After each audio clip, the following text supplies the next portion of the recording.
The church bells rang softly across the small town as families gathered for Sunday service. Sunlight streamed through the stained glass windows, painting the wooden pews in shades of blue, red, and gold. To most people, it was just another peaceful morning. To me, it would become the day my entire life shattered. I sat in the third row beside my parents, my hands folded tightly in my lap. My heart pounded so hard I thought everyone around me could hear it. For weeks, tension had filled our house like a storm waiting to break. Every conversation ended in arguments. Every meal was eaten in silence. My crime, I had chosen my own future. My parents had spent years planning my life for me. They wanted me to marry someone from our church, stay in town, and live according to the image they had created. But I had dreams that stretched beyond our small community. I wanted to move to the city, build a career, and marry the man I loved, a kind, hardworking man who happened not to belong to our church. To me, it wasn't rebellion. It was simply my life. To my parents, it was betrayal. My father, Robert, was respected by everyone in town. He served on church committees, organized charity events, and was often praised for his strong faith. My mother, Diane, was known as the woman who never missed a service and always had a smile for everyone. People admired them. No one knew what happened behind closed doors. No one heard the threats. No one saw the tears. "You're throwing your life away," my father had shouted only days earlier. "You are embarrassing this family," my mother added. "I love him," I had replied. The moment the words left my mouth, my father's face hardened. "Then choose him," he said coldly. "Because if you walk this path, you are no longer our daughter." I thought it was anger talking. I never imagined he meant it. The church service began as usual. Hymns echoed through the sanctuary. People sang joyfully. I tried to focus on the music, but a knot twisted tighter and tighter in my stomach. Then something unexpected happened. Before the pastor began his sermon, my father stood. At first, nobody seemed surprised. He was a respected member of the congregation. People assumed he had an announcement. The pastor nodded and stepped aside. My father walked to the front. A strange silence settled over the room. I looked at my mother. She refused to meet my eyes. Fear crawled up my spine. My brothers and sisters, and my father began, his voice strong and steady. "Today I must address a painful matter regarding my family." Confused murmurs spread through the church. I felt my pulse quicken. My father turned toward me. For a brief second, I hoped he was going to apologize. I hoped he would tell everyone that families make mistakes and that love mattered more than pride. Instead, he pointed directly at me. "This young woman has chosen a path that goes against the values with which she was raised." Every eye in the church shifted toward me. My cheeks burned. "She has rejected our guidance, rejected our faith, and rejected the future we prayed for her." Whispers filled the sanctuary. I couldn't breathe. Then came the words that changed everything. "As of today, she is no longer a member of our family." A collective gasp swept through the room. My heart stopped. I looked at my mother desperately, waiting for her to stand up, to defend me, to tell him to stop. She simply stared at the floor. Tears blurred my vision. "Dad," I whispered, but he continued, "We can no longer support her choices. We ask the congregation to respect our decision." The humiliation was unbearable. People who had watched me grow up looked at me with pity, curiosity, and judgment. Some avoided my gaze entirely. Not one person stood up for me, not one. I rose from the pew on shaking legs. The church felt impossibly large as I walked toward the exit. Every step echoed through the silent sanctuary. Tears streamed down my face, but I refused to let them see me collapse. When I reached the doors, I turned around one last time. My father stood proudly at the front. My mother still wouldn't look at me. In that moment, I realized something devastating. I hadn't lost my family that day. I had never truly had one. And as the heavy church doors closed behind me, I stepped into a future completely alone. The first night after leaving the church, I slept in my car. It wasn't something I had ever imagined for myself. Just a week earlier, I still had a bedroom in my parents' house, family photographs on the walls, and a place I thought I belonged. Now I was parked behind a grocery store, curled beneath a thin blanket, staring through the windshield at a dark sky that felt as empty as my future. I cried until there were no tears left, not because I regretted choosing my own path. I cried because the people who were supposed to love me unconditionally had abandoned me so easily. The next few months were the hardest of my life. My savings disappeared quickly. The small apartment I had hoped to rent was suddenly out of reach. I moved between friends' couches, spare bedrooms, and occasionally my car when I had nowhere else to go. Every day felt like a battle.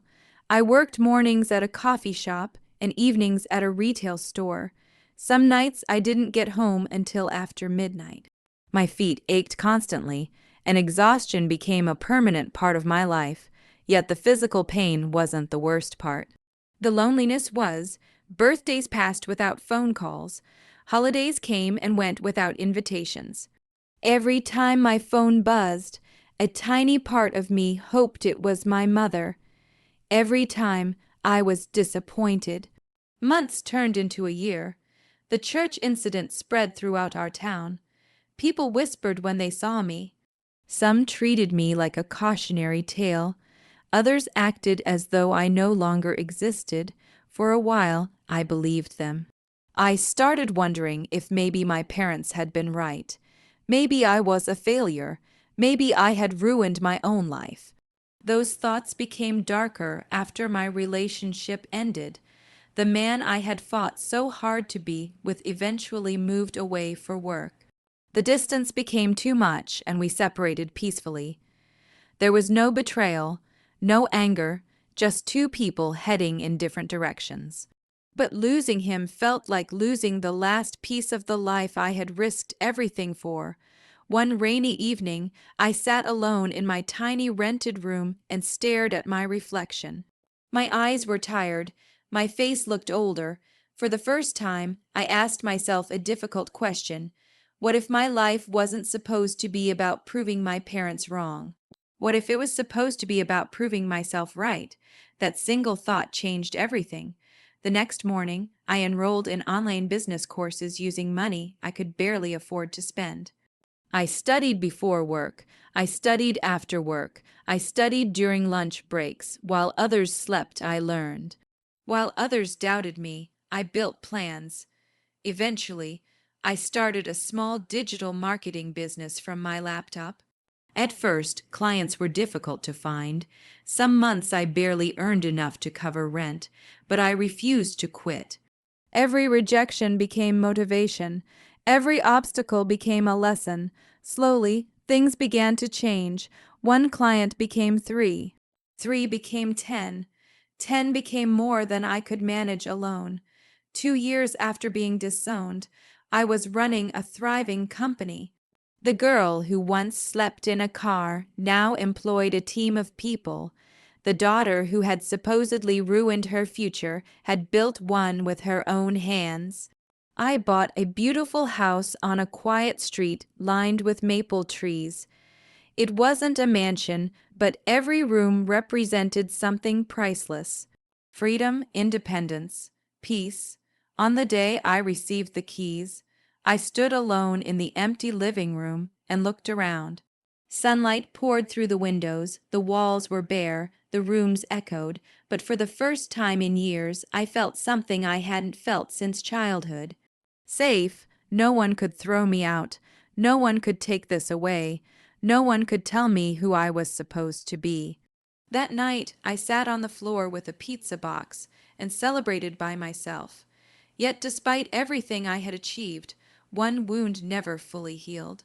Sometimes I still remembered that church, the whispers, the stares, my father's voice announcing that I was no longer his daughter.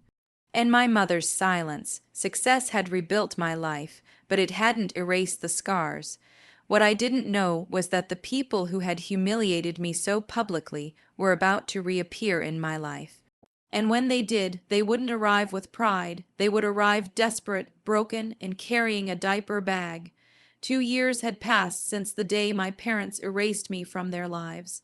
In those 2 years, I had learned how to survive alone.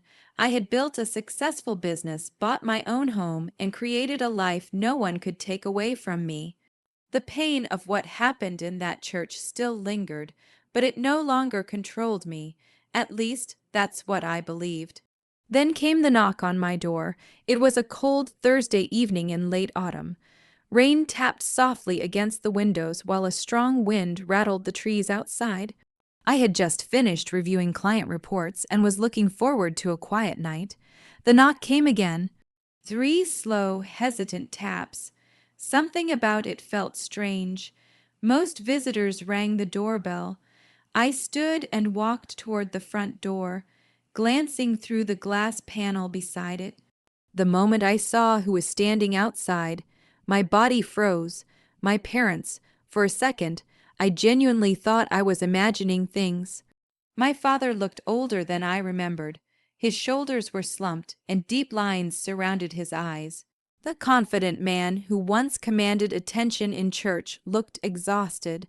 My mother appeared even worse. Her face was pale, and dark circles hung beneath her eyes.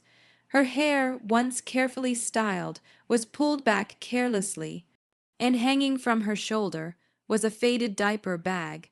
I stared in disbelief. Neither of them moved. Neither of them spoke. For 2 years they had ignored every birthday, every holiday, every attempt I had made to reach out during the first months after being disowned. Now they were standing at my door. I opened it slowly. The silence felt unbearable. My father's eyes filled with emotion. "Sarah," he said quietly. The sound of my name coming from his mouth felt strange. For years I had wanted to hear it again. Now I wasn't sure how I felt. "What are you doing here?" I asked. My mother lowered her head. My father swallowed hard. "We need to talk." I almost laughed. 2 years ago, he had publicly announced that I was no longer his daughter. Now he wanted to talk. Part of me wanted to shut the door immediately. Another part wanted answers. So I stepped aside. 5 minutes. They entered cautiously, looking around the house. I noticed the surprise in their eyes. The beautiful furniture, the polished hardwood floors, the framed certificates on the walls, everything they once claimed I would never achieve. My father stared at a company award displayed near the fireplace. "You built all this?" he asked softly. Yes, neither of them spoke. For a brief moment, the room filled with an uncomfortable truth. I had succeeded without them. Maybe even because of them. We sat in the living room. The diaper bag rested on the floor beside my mother. I couldn't stop looking at it. Finally, I asked the obvious question, "Whose baby is that bag for?" My parents exchanged a glance. My mother's eyes immediately filled with tears. My father rubbed his face with trembling hands. "It's your sister's son," he said. I blinked. "My sister has a baby." He nodded.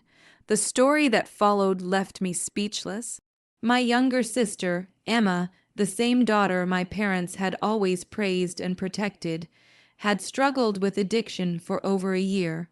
The family had hidden it from everyone, including me. 6 months earlier, Emma had given birth to a little boy. At first, my parents had tried to help her raise him, but things kept getting worse. Then, 3 weeks ago, Emma disappeared. No note, no warning, nothing.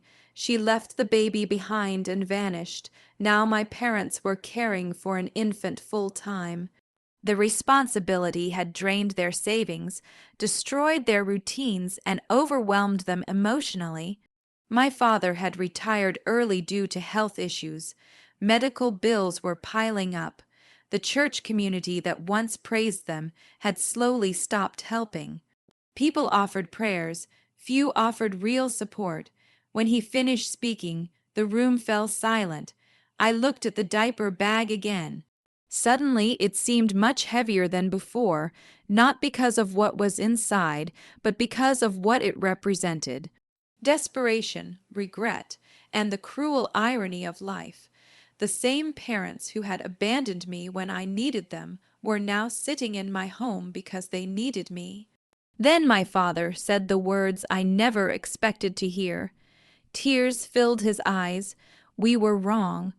My heart skipped a beat. My mother began crying openly.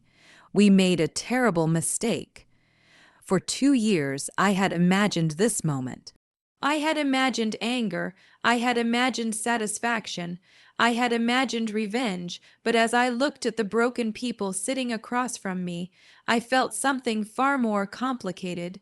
Because for the first time in my life, the people who had once held all the power were the ones begging. And I was the one who had to decide what happened next. For a long moment, nobody spoke. The rain continued tapping against the windows while my parents sat across from me, waiting for an answer. 2 years earlier, they had stood before an entire church and declared that I was no longer their daughter. Now they looked frightened, vulnerable, human. I never thought I would see that day. My father's hands trembled slightly as they rested on his knees. My mother quietly wiped tears from her cheeks. The diaper bag sat beside them like a symbol of everything that had changed. I should have felt victorious. I should have enjoyed watching them suffer after everything they had done.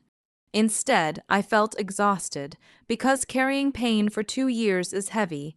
Carrying anger is even heavier. Finally, I broke the silence. Do you remember what happened in the church? Neither of them answered immediately. My father's eyes lowered toward the floor. Yes, he whispered. I nodded slowly. I remember every second of it. My voice remained calm, but inside, old wounds were opening. I remember standing there while everyone stared at me. My mother began crying harder. I remember walking out alone. My father covered his face. And I remember waiting for one of you to come after me. The room grew silent again. You never did. My mother looked up. Sarah, I'm so sorry. The words sounded sincere, but they couldn't erase the past. For years, I had imagined hearing those words. Yet now that they had finally arrived, they felt strangely small compared to the damage that had been done. My father looked directly at me. There isn't a day that goes by that I don't regret it. I studied him carefully. The proud man who once stood before hundreds of people now looked broken. Life had humbled him, not because someone punished him, but because reality had. The daughter he trusted most had disappeared. The daughter he rejected had survived. That truth seemed to haunt him. We thought we were protecting our family, he said quietly. We thought we were doing the right thing. You humiliated me, I replied. His eyes filled with tears. I know, no, I said firmly, you don't know. For the first time, my voice cracked. You don't know what it felt like sleeping in my car. My mother's hand flew to her mouth. You don't know what it felt like spending holidays alone. Fresh tears rolled down my cheeks. You don't know what it felt like believing my own parents stopped loving me. The room became painfully quiet. Neither of them tried to defend themselves. There was no excuse they could offer, no explanation that would make it acceptable. Eventually, my father nodded. You're right. I took a deep breath. The anger I had carried for so long was finally leaving my chest. Not because they deserved forgiveness, but because I deserved peace. Then I looked at the diaper bag, at the innocent child caught in the middle of everyone else's mistakes, a child who had done nothing wrong. And suddenly I knew exactly what I wanted to do. I turned toward my parents. I won't let a baby suffer. Hope appeared in my mother's eyes. but listen carefully. They both straightened. I will help the child. My father nodded quickly. Thank you. I didn't finish. The hope on their faces faded slightly. I'll help because he's innocent, not because you suddenly decided I'm your daughter again. Neither of them argued. I can help you find childcare resources. I'll contribute financially if necessary. I'll make sure that little boy has opportunities. My mother sobbed quietly. But you're not moving into this house. Their expressions fell, and we're not pretending the last 2 years never happened. My father closed his eyes. He understood this wasn't cruelty. This was a boundary, a healthy one. For years, I had desperately wanted their approval. Now I didn't need it. That realization was more powerful than any revenge I could have imagined. My success wasn't revenge. My happiness wasn't revenge. My peace wasn't revenge. But together, they created the sweetest lesson of all. They had tried to break me. Instead, they made me stronger. My father stood slowly. So this is goodbye, he asked. I thought about the question. Then I shook my head no. Both of them looked surprised. This is a beginning. My mother blinked. A beginning where trust has to be earned. I walked them to the front door. Before leaving, my father turned back. His eyes moved across the home, the life, and the future I had built without him. Then he said something I would never forget. We lost the best thing we ever had. A tear slipped down my mother's cheek, and for the first time since that terrible day in church, I believed they truly understood. I watched them walk down the driveway carrying the diaper bag, older, wiser, broken by their own choices. Then I quietly closed the door, not with anger, not with bitterness, but with peace, because the greatest revenge wasn't making them suffer. It was proving that they failed to destroy me, and finally, after 2 long years, I was free.